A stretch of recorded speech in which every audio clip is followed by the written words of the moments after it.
Hey friends, and welcome back to A Simple Truth. Just another day with one more chapter, just the one, Matthew 24.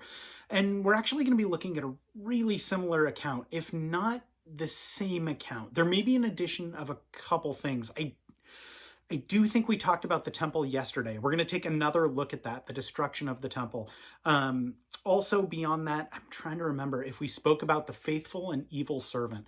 But either way, we'll spend a little bit of time talking about, again, all of the stuff we talked about yesterday, and I just briefly want to focus on the faithful and evil servant and the idea of that and why that's so important. All of that, though, in Matthew 24. So, chapter 24. Then Jesus went out and departed from the temple, and his disciples came up to show him the buildings of the temple. And Jesus said to them, "Do you not see all these things? Assuredly, I say to you, not one stone shall be left here upon another that shall not be thrown down." Now, as he sat on the Mount of Olives, the disciples came to him privately, saying, "Tell us, when will these things be? And what will be the sign of your coming and the end of the age?" And Jesus answered and said to them, "Take heed that no one deceives you, for many will come in my name, saying, 'I am the Christ,' and will deceive many. And you will hear of wars and rumors of wars. See that you are not troubled, for all these things must come to pass, but the end is not yet. For nation will rise against nation, and kingdom against kingdom, and there will be famines, pestilence, and earthquakes in various places. All these are the beginning of sorrows. And they will deliver you up to tribulation and kill you, and you will be hated by all nations for my name's sake. And then many will be offended, will betray one another, and will hate one another. Then many false prophets will rise up and deceive many, and because lawlessness will abound, the love of many will grow cold. But he who endures to the end will be saved. And this gospel of the kingdom will be preached in all the world as a witness to all the nations, and then the end will come. Therefore, when you see the abomination of desolation spoken of by Daniel the prophet standing in the holy place, whoever reads, let him understand. Then let those who are in Judea flee to the mountains. Let him who is on the housetop not go down to take anything out of his house. And let him who is in the field not go back to get his clothes.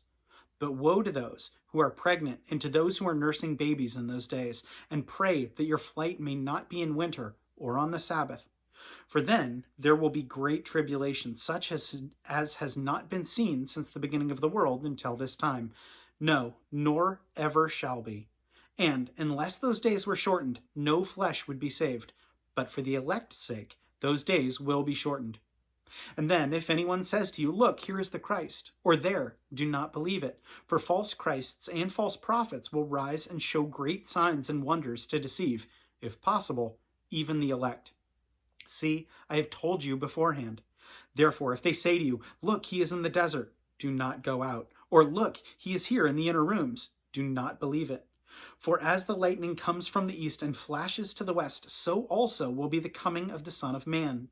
For wherever the carcass is, the eagles will be gathered together.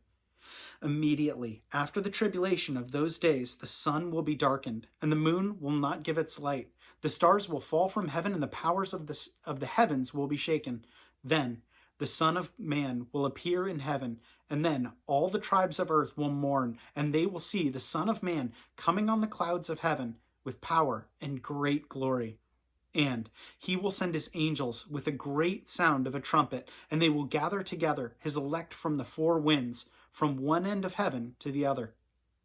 Now, listen to this parable from the fig tree. When its branches already become tender and puts forth leaves, you know that the summer is near. So you also, when you see all these things, know that it is near, at the doors. Assuredly, I say to you, this generation will by no means pass away till all these things take place. Heaven and earth will pass away, but my words will by no means pass away. But of that day and hour no one knows, not even the angels of heaven, but my Father only. But as the days of Noah were, so also will be the coming of the Son of Man be. For as in the days before the flood, they were eating and drinking, marrying and given in marriage, until the day that Noah entered the ark, and did not know until the flood came and took them all away. So it will be with the coming of the Son of Man be. Then 2 men will be in the field, One will be taken and the other left. 2 women will be grinding at the mill. One will be taken and the other left. Watch therefore, for you do not know what hour your Lord is coming. But know this, that if the master of the house had known at what hour the thief would come, he would have watched and not allowed his house to be broken into. Therefore you also be ready, for the Son of Man is coming at an hour you do not expect. Who then is a faithful master, or who then is a faithful and wise servant, whom his master made ruler over his household, to give them food in due season? Blessed is that servant whom his master, when he comes, will find so doing. Assuredly I say to you, that he will make him ruler over all his goods. But if that evil servant says in his heart, my master is delaying his coming, and begins to beat his fellow servants, and to eat and drink with the drunkards, the master of that servant will come on a day when he is not looking for him, and at an hour that he is not aware of, and will cut him in two, and appoint him with his portion with the hypocrites. There shall be weeping and gnashing of teeth. So again, really sobering stuff when I look at this. And there are a couple things, and I think one verse really stood out to me, and then I'll talk about the last thing that we're going to talk about, was verse 12. So 24, verse 12. And because lawlessness will abound, the love of many will grow cold. And if that's not the age that we live in, with the internet, which is so crazy to think about that. So I'm 39, and it's crazy to think in my time that I've seen that. I mean, I think that's been the case throughout history, right? The love of many has slowly grown cold, but it is really cold now. Righteous things are called wicked, and the wicked righteous, and there are some dark things going on. That being said, that kind of segues into that last bit that I wanted to mention really quick. What stood out to me, that faithful and evil servant, is despite all of this, despite a love of a world grown cold, we're still called to love. That doesn't mean we shy away from the gospel, by no means. But it means that we need to see what others may not see.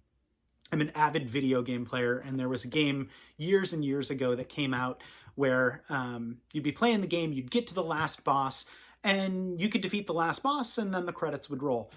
Or if you did something else within the game, got one specific item, you would still go to fight the last boss, but you would see something floating around the last boss, and that was actually the enemy. That was the true enemy that was manipulating the last boss. So that, I know it sounds weird, but it just got me thinking of it. If we have Christ, then we see powers and principalities at work that are manipulating who many people would see to be the actual foe, when in reality, people are being manipulated and or allowing themselves to be deceived. But have no mistake that we fight against the spirits, the evil, dark forces of this world. And only through Christ are we able to do that. Only with Christ are we able to see that just as we are fallen to sin and just as we are manipulated, so all these other people are as well. Anyway, I'll keep it short at that, but don't let your love grow cold. And only through Christ Jesus can we truly love others and not shy away from the gospel. Anyway, that is what I walked away with from today. As always, friends, thanks so much for watching. Have a great rest of your day. We'll see you.